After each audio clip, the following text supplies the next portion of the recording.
السلام علیکم ورحمۃ اللہ وبرکاتہ۔ میرا نام ڈاکٹر محمد زبیر شیخ ہے۔ سنت اسٹوڈیو کے پلیٹ فارم سے رمضان المبارک کی بابرکت ساعتوں میں ہم آپ کے لیے قرآن مجید کی منتخب صورتوں کی مختصر تفسیر لے کر آ رہے ہیں۔ آج اس سلسلے کی پہلی ایپیسوڈ ہے جس میں ہم سورۃ الحجرات سے آغاز کریں گے۔ یہ وہ صورت ہے جو اللہ رب العالمین نے محمد الرسول اللہ صلی اللہ علیہ وسلم پر مدینہ میں نازل فرمائی۔ قرآنی صورتیں دو اقسام پر مشتمل ہیں، کچھ کو ہم مکی صورتیں کہتے ہیں، کچھ کو مدنی صورتیں کہتے ہیں۔ مکی صورتیں وہ ہوتی ہیں جو ہجرت مدینہ سے پہلے رسول اللہ صلی اللہ علیہ وسلم پر نازل ہوئیں، اور مدنی صورتیں وہ ہیں جو ہجرت مدینہ کے بعد نازل ہوئیں۔ تو اس اعتبار سے سورۃ الحجرات مدنی صورت ہے۔ حجرات حجرے کی جمع ہے۔ رسول اللہ صلی اللہ علیہ وسلم کے بابرکت گھر، مبارک گھر جو مسجد نبوی کے ساتھ موجود تھے، ان کی طرف نسبت کی گئی ہے۔ علماء نے اس صورت کا ایک دوسرا نام بھی ذکر کیا ہے کہ یہ سورۃ الاخلاق ہے، کیونکہ اللہ رب العالمین نے اس صورت میں رسول اللہ صلی اللہ علیہ وسلم کا ادب، تعظیم، احترام اور دیگر معاشرتی آداب سکھائے ہیں۔ قرآن مجید کی جو ترتیب ہے، اگر ہم اس کو دیکھیں تو رسول اللہ صلی اللہ علیہ وسلم پر جس ترتیب سے قرآن نازل ہوا اسے ہم ترتیب نزولی کہتے ہیں۔ اس اعتبار سے یہ صورت 106 نمبر پر ہے۔ کل صورتیں قرآن مجید کی 114 ہیں، ان میں سے 106 نمبر پر یہ صورت نازل ہوئی، اور جس ترتیب سے قرآن میں اس وقت یہ صورت موجود ہے اسے ترتیب توقیفی کہتے ہیں، اور اس اعتبار سے اس صورت کا نمبر 49 ہے، 49۔ یہ بہت لمبی صورت نہیں ہے، مختصر ہے۔ اس میں صرف 2 رکوع ہیں، 18 آیات ہیں، 335 کلمات ہیں، 1476 حروف ہیں۔ گویا کہ جو شخص اس صورت کی تلاوت کرتا ہے اللہ رب العالمین کے ہاں وہ اجر و ثواب کا مستحق بھی ٹھہرتا ہے، اور جو شخص اس کو سمجھ کر پڑھتا ہے وہ انشاءاللہ اپنے آداب اور اخلاق میں بہتر ہو جاتا ہے۔ قرآن مجید میں صورتوں کی جو تقسیم ہے اس میں ایک تقسیم مفصل صورتوں کی بھی ہے۔ مفصل صورتیں وہ ہیں جن میں وقفہ کم ہے، اور مختصر صورتیں ہیں۔ تو یہ سورۃ الحجرات سے مفصل صورتوں کا آغاز ہوتا ہے۔ پھر مفصل صورتیں جو ہیں یہ 3 قسموں پر مشتمل ہیں۔ طوال مفصل سورۃ البروج تک ہے، یہ سورۃ الحجرات سے سورۃ البروج تک طوال مفصل کہتے ہیں۔ رسول اللہ صلی اللہ علیہ وسلم فجر میں اسے پڑھا کرتے تھے، اور سورۃ الطارق سے البینہ تک انہیں اوساط مفصل کہتے ہیں۔ پیارے پیغمبر علیہ الصلوۃ والسلام عشاء کی نماز میں ان صورتوں کو پڑھنا پسند فرماتے تھے، جبکہ سورۃ زلزال سے لے کر سورۃ الناس تک کی سارے مفصل کہلاتی ہیں، اور مغرب کی نماز میں ان صورتوں کو پڑھنا مسنون ہے۔ یہ صورت جیسا کہ ذکر کیا گیا 49 نمبر پر پائی جاتی ہے۔ اس سے پیچھے سورۃ الفتح ہے جس میں اللہ رب العالمین نے صحابہ کرام رضی اللہ تعالی عنہم سے اپنی رضامندی کا اظہار کیا، اور سورۃ الفتح کے آخر میں صحابہ کرام رضی اللہ تعالی عنہم اجمعین کے کردار کو بیان کیا کہ یہ رحماء بینہم، آپس میں بڑے رحم دل ہیں، بڑے مہربان ہیں، ایک دوسرے کا خیال رکھنے والے ہیں۔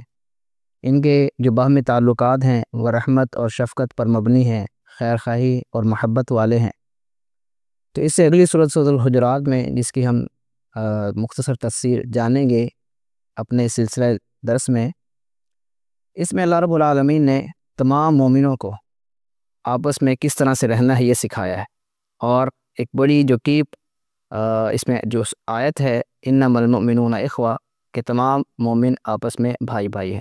اللہ رب العالمین نے اس صورت میں ان تمام چیزوں کا تذکرہ کیا ہے جو مومنوں کے اس اخوت والے رشتے کو توڑنے والی ہیں، جیسے غیبت ہے، چغلی ہے، تجسس ہے، بدگمانی، طعنہ زنی، ایک دوسرے کے برے نام رکھنا، مذاق اڑانا، تمسخر کرنا، نقل اتارنا، یعنی رحماء بینہم کے منافی جتنے بھی امور تھے اللہ رب العالمین نے ان کا تذکرہ اس صورت میں فرمایا ہے۔ اور یہ بیان کرنے کا مقصد کیا ہے کہ مسلمان ان چیزوں کو اپنے اندر پیدا کریں، اور جو مومنوں کا آپس میں رشتہ ہے وہ بہتر انداز سے چل سکے۔ اس صورت میں اللہ رب العالمین نے 5 مرتبہ مومنوں کو مخاطب فرمایا ہے، یعنی یا ایھا الذین آمنوا کہہ کر 5 مرتبہ اس صورت میں خطاب کیا گیا۔ جیسے کہ ذکر کیا گیا اس صورت میں 18 آیات ہیں، تو 18 میں سے 5 آیات میں یا ایھا الذین آمنوا کے الفاظ سے ابتدا کی گئی ہے، اور 1 مرتبہ یا ایھا الناس کہا گیا ہے۔ تو گویا کہ یہ صورت انتہائی اہمیت کی حامل ہے، مسلمانوں کو آداب زندگی، آداب معاشرہ سکھانے کے لیے۔ تو اسی وجہ سے ہم نے اس کا انتخاب کیا اور آپ کے سامنے اس صورت کی مختصر تفسیر پیش کی جا رہی ہے۔ یہ تھا اس صورت کا مختصر تعارف۔ اب آئیے اس صورت کی جو پہلی آیت ہے اس کی جانب بڑھتے ہیں۔ اعوذ باللہ من الشیطان الرجیم، بسم اللہ الرحمن الرحیم۔ یا ایھا الذین آمنوا لا تقدموا بین یدی اللہ ورسولہ واتقوا اللہ ان اللہ سمیع علیم۔ اس کا ترجمہ ہے اے لوگو جو ایمان لائے ہو، یا واضح الفاظ میں اے ایمان والو، اللہ اور اس کے رسول سے آگے نہ بڑھو اور اللہ سے ڈرو، یقیناً اللہ سب کچھ جاننے والا، یقیناً اللہ تعالیٰ سب کچھ سننے والا، سب کچھ جاننے والا ہے۔ اس آیت کی ابتدا میں، اس صورت کی ابتدا میں یا ایھا الذین آمنوا کے الفاظ ہیں، اور یہ الفاظ قرآن مجید میں جب بھی آئے ہیں تو اس سے مراد یہ ہوتی ہے کہ اب وہ احکامات سنائے جا رہے ہیں جو ایمان کا تقاضا ہیں اور ایمان کا حصہ ہے۔ یہ وہ چیزیں ہیں جن پر عمل کرنا ضروری ہے۔ اگر کوئی بندہ ان آیات میں ذکر کردہ احکام پر عمل نہیں کرتا، اس کا مطلب یہ ہے کہ اس کا ایمان مکمل نہیں ہے، اس کا ایمان کمزور ہے۔ بعض اسلاف کا یہ فرمان ہے کہ قرآن مجید ویسے تو سارے کا سارا مومنوں کو مخاطب کرتا ہے، مومنوں کو احکامات دیتا ہے، کچھ چیزوں کو کرنے کا اور کچھ چیزیں سے روکنے کا آرڈر کرتا ہے، لیکن وہ آیات جن کی ابتدا میں اللہ رب العالمین یا ایھا الذین آمنوا کہتے ہیں، تو وہاں پر ایمان والوں کو خصوصاً توجہ دینی چاہیے، اپنے کان لگانے چاہیے، غور سے سننا چاہیے کہ یہاں پر وہ بات کی جا رہی ہے جو خاص ہم سے تعلق رکھتی ہے۔ تو یا ایھا الذین آمنوا، اے ایمان والو، لا تقدموا، لا تقدموا آگے نہ بڑھو، تقدموا یہ لفظ قدم سے نکلا ہے، پاؤں، آگے بڑھنا، یعنی تقدم آگے بڑھنا۔ قدم کس لیے ہوتا ہے؟ چلنے کے لیے اور چل کر آگے جانے کے لیے۔ تو یہاں پر فرمایا لا تقدموا، آگے نہ چلو، پہل نہ کرو، بلکہ پیچھے رہو، اتباع کرو، پیروی کرو۔ کس کے آگے نہیں چلنا ہے؟ بین یدی اللہ ورسولہ، آگے نہیں بڑھنی، آگے نہیں بڑھنا، بلکہ اتباع کرنی ہے، پیروی کرنی ہے۔ یہ لفظ بولا جاتا ہے فلان یقدم بین یدی امامہ، کہ فلاں بندہ اپنے امام کے آگے چلتا ہے، اپنے رہبر کے آگے چلتا ہے، اس کی بات نہیں مانتا، اپنی مرضی کرتا ہے اور بغیر اس کے حکم کے کام کرتا ہے۔ تو یہاں پر فرمایا گیا کہ اللہ اور اس کے رسول سے آگے نہ بڑھو، یعنی اللہ کی بات مانو، اللہ کے رسول صلی اللہ علیہ وسلم کی بات مانو، ان کے پیچھے چلو، ان کی پیروی کرو، ان کی بات مانو، ان کی اطاعت کرو۔ تو اللہ اس کے رسول سے آگے بڑھنے سے کیا مراد ہے؟ مطلب یہ ہے کہ وہ بندہ جو اللہ کی بات نہیں مانتا، جو رسول اللہ صلی اللہ علیہ وسلم کی بات نہیں مانتا، اپنی مرضی کرتا ہے، اپنی خواہش کو آگے رکھتا ہے، اپنی رائے کو ترجیح دیتا ہے، یا اپنے کسی بڑے کو آگے لے آتا ہے، یا اپنے کسی امام کو، کسی مفتی کو، یا سائنس کو آگے لے آتا ہے، یا اور کسی چیز کو آگے لے آتا ہے، اور اللہ اس کے رسول صلی اللہ علیہ وسلم کے فرامین کو پیچھے کر دیتا ہے، تو یہ وہ شخص ہے جو اللہ اور اس کے رسول سے آگے بڑھنے کی کوشش کر رہا ہے۔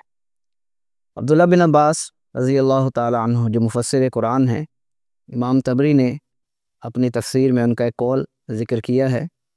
وہ فرماتے ہیں لا تقدموا بین یدی اللہ ورسولہ، اس کا مطلب یہ ہے لا تقولوا خلاف الکتاب والسنہ، کوئی ایسا کام نہ کرو، کوئی ایسی بات نہ کہو جو کتاب و سنت کے خلاف ہو۔ یعنی اللہ رب العالمین کا جو فرمان قرآن مجید میں موجود ہے اس کی خلاف ورزی کرنا، یا رسول اللہ صلی اللہ علیہ وسلم کی احادیث میں آپ کے جو فرامین ہیں ان کو نہ ماننا، یہ لا تقدموا بین یدی اللہ و رسولہ کی خلاف ورزی ہے۔ اب یہاں پر ایک بات غور کرنے کے قابل ہے، بعض لوگ ہمارے ہاں یہ سمجھتے ہیں کہ ہم نے صرف قرآن کی بات ماننی ہے، ہمارے لیے صرف قرآن کافی ہے، ہم حدیث نہیں مانیں گے۔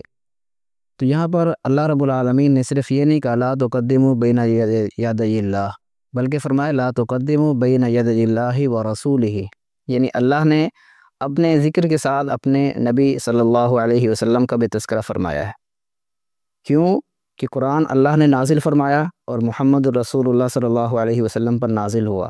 جس طریقے سے آپ علیہ الصلوۃ والسلام نے قرآن کو سمجھا ہے اور اس کو بیان فرمایا ہے، اس کی تفسیر کی ہے، اس کی وضاحت کی ہے، اپنے عمل سے اس کو کر کے دکھایا ہے، تمام مومنوں کے لیے اس کو فالو کرنا، اس کی پیروی کرنا، اس کی اطاعت کرنا ضروری ہے۔ تو قرآن مجید اور پیارے پیغمبر صلی اللہ علیہ وسلم کی احادیث، جب تک ان دونوں کو ہم اکٹھا نہیں رکھیں گے تب تک ہم پورے دین پر عمل نہیں کر رہے۔ اگر کوئی بندہ ان میں تفریق کرتا ہے، ان میں فرق ڈالتا ہے، ایک کو مانتا ہے دوسرے کا انکار کرتا ہے، تو یہ بندہ حقیقت میں پورے دین کو فالو نہیں کر رہا ہے، یہ اپنی مرضی کر رہا ہے، یہ اپنی رائے کو آگے لے کر آ رہا ہے، جبکہ اللہ تعالیٰ نے یہ فرمایا کہ نہ اللہ کے آگے آنا ہے، یعنی اللہ کی نافرمانی نہیں کرنی، اور اللہ کے رسول صلی اللہ علیہ وسلم کی نافرمانی بھی نہیں کرنی۔ یہی وجہ ہے کہ ہمیں قرآن مجید میں یہ ملتا ہے، اللہ تعالیٰ ارشاد فرماتے ہیں یا ایھا الذین آمنوا اطیعوا اللہ و اطیعوا الرسول و اولی الامر منکم، اے ایمان والو اللہ کی بات مانو، اللہ کے رسول صلی اللہ علیہ وسلم کی بات مانو، اور اپنے جو حکمران ہیں یا اپنے جو علماء ہیں، جو ولی الامر ہیں، جن کے ہاتھ میں معاملات ہیں، ان کی بات مانو۔ فَإِن تَنَازَعْتُمْ فِي شَيْءٍ فَرُدُّوهُ إِلَى اللَّهِ وَالرَّسُولِ، لیکن اگر تمہارا کوئی باہمی تنازع ہو جائے، کوئی جھگڑا ہو جائے، تو پھر معاملے کو اللہ اور اس کے رسول کی طرف لوٹا دو۔ یہاں پر ولی الامر کی طرف لوٹانے کا حکم نہیں دیا۔ تو اس لیے لازمی ہے کہ ہم قرآن مجید کے ساتھ نبی کریم صلی اللہ علیہ وسلم کی احادیث پر بھی عمل کریں۔ اسی طرح قرآن مجید میں ایک اور مقام پر بھی اللہ تعالیٰ ارشاد فرماتے ہیں وَمَا اخْتَلَفْتُمْ فِيهِ مِنْ شَيْءٍ فَحُكْمُهُ إِلَى اللَّهِ، کہ جب بھی تمہارا کسی معاملے میں اختلاف ہو جائے تو اس کا فیصلہ اللہ سے کروایا جائے گا، یعنی اللہ تعالیٰ کی کتاب قرآن مجید سے اس معاملے کو حل کیا جائے گا، جیسے کہ قرآن میں ہے إِنَّ هَذَا الْقُرْآنَ يَهْدِي لِلَّتِي هِيَ أَقْوَمُ، یہ قرآن اس چیز کی ہدایت دیتا ہے جو سب سے سیدھی ہے، جو سب سے صحیح ہے۔ تو اللہ رب العالمین کا فرمان قرآن مجید کے اندر موجود ہے، تو ہمیں جب اللہ کی اطاعت کرنی ہے تو قرآن مجید کو دیکھیں گے، اور جب نبی کریم صلی اللہ علیہ وسلم کی اطاعت کرنی ہے، آپ کی بات ماننی ہے، تو وہ ہمیں حدیث سے معلوم ہوگی۔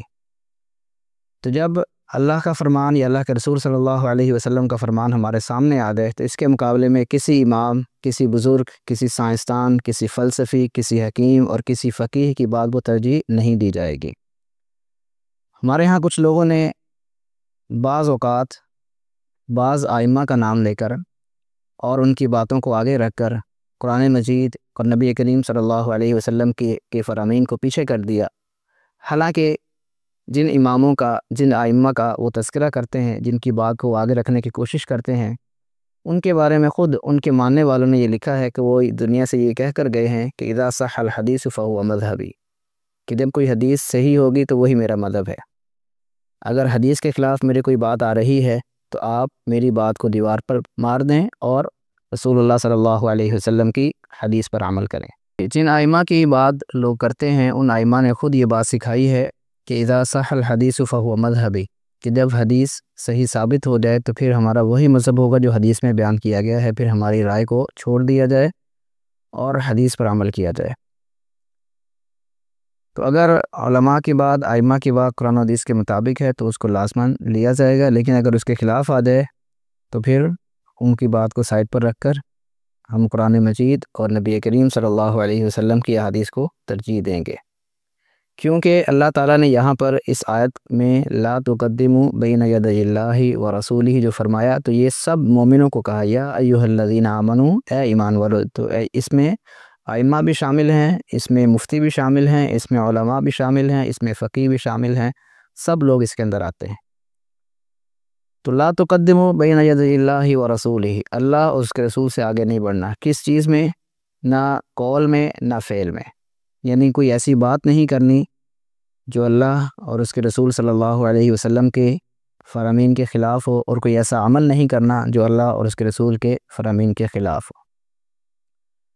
اگر ہم بات کریں قول کی کہ کیسے خلاف ورزی ہوتی ہے، تو ابو ہریرہ رضی اللہ تعالیٰ عنہ بیان کرتے ہیں، نبی کریم صلی اللہ علیہ وسلم نے فرمایا، صحیح مسلم کی روایت ہے، حدیث نمبر 2518، لا تقدموا رمضان بصوم یوم ولا یومین، کہ رمضان سے 1-2 دن پہلے روزہ نہ رکھو، الا رجل کان یصوم صوما فلیصومہ، ہاں اگر کسی کی روٹین ہے کہ وہ اس طریقے سے روزہ رکھتا ہے یا سوموار جمعرات کا روزہ رکھتا ہے، تو اگر وہ روزے اس کے آ جائیں رمضان سے 1-2 دن پہلے تو وہ تو رکھ سکتا ہے، لیکن رمضان کے استقبال میں روزہ رکھنا 1-2 دن پہلے شعبان کے آخر میں، تو یہ جائز نہیں ہے۔ اسی طرح عمار بن یاسر رضی اللہ تعالی عنہ بیان فرماتے ہیں کہ من صام اليوم الذي يشك فيه الناس من صام اليوم الذي يشك فيه الناس فقد عصى ابا القاسم صلی اللہ علیہ وسلم، جس بندے نے اس دن کا روزہ رکھا جس میں شک تھا، معلوم نہیں کہ آج 30 شعبان ہے یا 1 رمضان ہے، شک کے دن کا روزہ رکھا، تو فقد عصى ابا القاسم صلی اللہ علیہ وسلم، اس نے ابو القاسم یعنی محمد الرسول اللہ صلی اللہ علیہ وسلم کی نافرمانی کی۔ یہ سنن ترمذی کے اندر حدیث نمبر 686 موجود ہے۔ فعل میں بھی مخالفت جائز نہیں ہے، جو نبی کریم صلی اللہ علیہ وسلم نے کام کر کے دکھایا، جس طریقے سے کر کے دکھایا، چاہے وہ نماز ہے، روزہ ہے، حج ہے، عمرہ ہے، ہر کام کو اسی کے طریقے کے مطابق، سنت کے مطابق کیا جائے گا۔ نبی کریم صلی اللہ علیہ وسلم نے فرمایا تھا، صلو کما رأیتمونی اصلی، نماز ایسے پڑھو جیسے مجھے پڑھتے دیکھا ہے۔ اسی طرح حج کے بارے میں فرمایا، خذوا عنی مناسککم، مجھ سے اپنے حج کے طریقے سیکھ لو۔ تو طواف کے یہ چکر ہیں وہ 7 ہیں، حجر اسود سے شروع کر کے حجر اسود پر مکمل کرنا، یہ 1 چکر ہے۔ تو کوئی بندہ 8 چکر لگائے کہ زیادہ ثواب ملے گا، تو یہ جائز نہیں ہے، یہ اللہ اور اس کے رسول سے آگے بڑھنا ہے۔ اسی طرح صفا مروہ کے جو سعی ہے، وہ صفا سے شروع کر کے مروہ تک 1 چکر ہوتا ہے، مروہ سے صفا پر دوسرا چکر ہو جاتا ہے، تو اس طریقے سے 7 چکر لگانے ہیں۔ 8 چکر لگانا یہ رسول اللہ صلی اللہ علیہ وسلم کی سنت سے تجاوز کرنا ہے، اور یہ بالکل بھی جائز نہیں ہے۔ اسی طرح نماز کی جو رکھتے ہیں، فجر کی 2 فرض بتائے، ظہر کے 4 فرض، عصر کے 4 اور مغرب کے 3، عشاء کے 4، پھر ہر رکعت میں 1 رکوع ہوگا، 2 سجدے ہوں گے، ہر چیز کو رسول اللہ صلی اللہ علیہ وسلم نے کلیئر کر دیا، واضح کر دیا ہے۔ اب کوئی شخص یہ سمجھے کہ چونکہ سجدے کی حالت میں بندہ اللہ کے زیادہ قریب ہوتا ہے، لہذا میں ہر نماز میں 3 سجدے کروں گا، ہر نماز کی ہر رکعت میں، تو یہ بندہ اللہ اور اس کے رسول سے آگے بڑھنے کی کوشش کر رہا ہے۔ اسی طرح رسول اللہ صلی اللہ علیہ وسلم نے وضو کا طریقہ بتایا، اور اس میں آپ علیہ السلام نے یہ سکھایا کہ آپ نے جو کوری کرنی ہے، ناک میں پانی چڑھانا ہے، ناک جھاڑنی ہے، یا چہرہ دھونا ہے، تو یہ سارے کام 3 مرتبہ کرنے ہیں۔ اس سے کم ہو جائیں تو اس کی گنجائش ہے، لیکن 3 مرتبہ سے زیادہ کرنا یہ جائز نہیں ہے۔ فقد عصا، نبی کریم صلی اللہ علیہ وسلم ارشاد فرماتے ہیں کہ اس نے 3 مرتبہ سے زیادہ کیا، اس نے بہت برا کام کیا، اس نے ظلم کیا، اس نے حد سے تجاوز کیا۔ تو جو بندہ کوئی ایسا کام کرتا ہے جو اللہ اور اس کے رسول کی بتائے ہوئے طریقوں سے آگے بڑھنے والا ہے، تو حقیقت میں یہ بندہ یہ سمجھ رہا ہوتا ہے کہ شاید رسول اللہ صلی اللہ علیہ وسلم نے پورا دین نہیں بتایا تھا، آپ نامکمل دین بتا کر گئے تھے، تو اس لیے میں اس کو مکمل کر رہا ہوں۔ تو جو بندہ ایسا کرتا ہے وہ یقیناً رسول اللہ صلی اللہ علیہ وسلم کی نافرمانی کرتا ہے۔ تو جہاں پیارے پیغمبر علیہ السلام نے لکیر کھینچ دی ہے، وہیں ہم نے رک جانا ہے، اس سے آگے نہیں بڑھنا۔ تو وہ تمام کام جو دین کے نام پر کیے جاتے ہیں اور اللہ اور اس کے رسول صلی اللہ علیہ وسلم نے نہیں بتائے، ان کی بنیاد قرآن و سنت میں موجود نہیں ہے، تو وہ تمام کام بدعت کہلاتے ہیں۔ نبی کریم علیہ السلام نے فرمایا تھا، شر الامور محدثاتها، کہ بدترین کام جو ہیں وہ ہیں جو دین میں ایجاد کیے جائیں، وکل محدثۃ بدعہ، اور ہر نیا کام جو ایجاد کی جائے وہ بدعت ہے، اور ہر بدعت گمراہی ہے۔ تو بدعت جو ہے یہ عقیدے میں بھی ہوتی ہے، یہ اقوال میں بھی ہوتی ہے، یہ افعال میں بھی ہوتی ہے۔ عقیدے میں بدعت کیا ہے کہ اللہ تعالیٰ کی صفات کے حوالے سے جو قرآن مجید میں جو نبی کریم صلی اللہ علیہ وسلم کی حدیث میں بیان کیا گیا اس کا انکار کرنا، یا اس کی کیفیت بیان کرنے کی کوشش کرنا، یا اس کو انسانوں کے افعال سے تشبیہ دینا، انسانوں کی صفات سے تشبیہ دینا، یہ عقیدے میں بدعت کہلاتا ہے۔ اقوال میں بدعت کیا ہے کہ نبی کریم صلی اللہ علیہ وسلم نے جس طریقے سے جو کام کرنے کا کہا اس کی تعداد سے اس کو بڑھا دینا، جو اس کا جتنی تعداد میں بتائے ہیں اس سے بڑھا دینا، یہ اقوال میں بدعت ہے۔ اور افعال میں بدعت جیسے کوئی ایسا کام کرنا جو نبی کریم صلی اللہ علیہ وسلم نے نہیں بتایا، جیسے بعض لوگ طواف کرتے ہیں بیت اللہ کا تو اس کے جو پردے ہیں اس سے لٹک جاتے ہیں، دروازے کو کے ساتھ لٹکنے کی کوشش کرتے ہیں، تو یہ افعال میں بدعت کہلائے گا۔ تو ہمیں کیا کرنا ہے؟ لا تقدموا بین یدی اللہ و رسولہ، اللہ اور اس کے رسول کے سے آگے نہیں بڑھنا ہے۔ نبی کریم علیہ الصلوۃ والسلام ایک مرتبہ گھر میں تشریف فرما نہیں تھے، تو 3 صحابہ کرام آئے اور آ کر نبی کریم صلی اللہ علیہ وسلم کی عبادت کے بارے میں پوچھا، تو بتایا گیا کہ آپ صلی اللہ علیہ وسلم اس طریقے سے عبادت کرتے ہیں۔ تو انہوں نے کہا آپ تو اللہ کے رسول ہیں، آپ تو بخشے بخشائے ہیں، تو ہمیں تو آپ صلی اللہ علیہ وسلم سے زیادہ عبادت کرنی چاہیے۔ تو ایک نے کہا کہ میں روزانہ جو ہے رات کو قیام کروں گا، سوؤں گا نہیں۔ دوسرے نے کہا کہ میں روزانہ روزہ رکھوں گا، کبھی ناغہ نہیں کروں گا۔ اور تیسرے نے کہا کہ میں ساری زندگی شادی نہیں کروں گا۔ اور یہ کہہ کر وہ چلے گئے۔ رسول اللہ صلی اللہ علیہ وسلم گھر تشریف لائے تو اما عائشہ رضی اللہ تعالیٰ نے بتایا کہ اس طرح سے فلاں فلاں آیا تھا اور اس نے یہ بات کہی ہے۔ تو پیارے پیغمبر صلی اللہ علیہ وسلم نے صحابہ کرام کو جمع کیا اور انہیں درس دیا، خطبہ دیا، اور اس میں یہ بات ارشاد فرمائی، لوگوں یہ بات ذہن میں رکھو، واللہ اللہ کی قسم، انی اخشاکم، میں تم سب سے زیادہ اللہ سے ڈرنے والا ہوں اور تم سب سے زیادہ اللہ سے کا تقوی اختیار کرنے والا ہوں۔ لیکن میں رات کو جاگتا بھی ہوں، قیام بھی کرتا ہوں اور سوتا بھی ہوں، میں روزہ رکھتا بھی ہوں نفلی اور ناغہ بھی کرتا ہوں، اور میں نے شادیاں بھی کی ہیں۔ فمن راغب عن سنتی فلیس منی، جو میری سنت سے اعراض کرتا ہے، اس طرح سے آگے بڑھنے کی کوشش کرتا ہے، اس کا مجھ سے کوئی تعلق نہیں ہے۔ تو اس آیت میں اللہ رب العالمین نے ہمیں یہ بات سمجھائی ہے کہ تم نے اللہ اور اس کے رسول سے آگے نہیں بڑھنا، واتقوا اللہ، اور اللہ سے ڈرنا ہے، اللہ کا تقوی اختیار کرنا ہے۔ یہ بات ذہن میں رکھنی ہے کہ تم جو کام بھی کر رہے ہو اللہ رب العالمین اس کو دیکھ رہے ہیں۔ ان اللہ سمیع علیم، تم جو بات بھی کرو گے، ایسی بات جو اللہ اور اس کے رسول کے احکامات سے آگے جانے والی ہے، یا ایسا کام کرو گے جو اللہ اور اس کے رسول کے احکامات سے آگے جانے والا ہے، حدود کو سے تجاوز کرنے والا ہے، تو اللہ تعالیٰ اس کو خوب جاننے والا ہے۔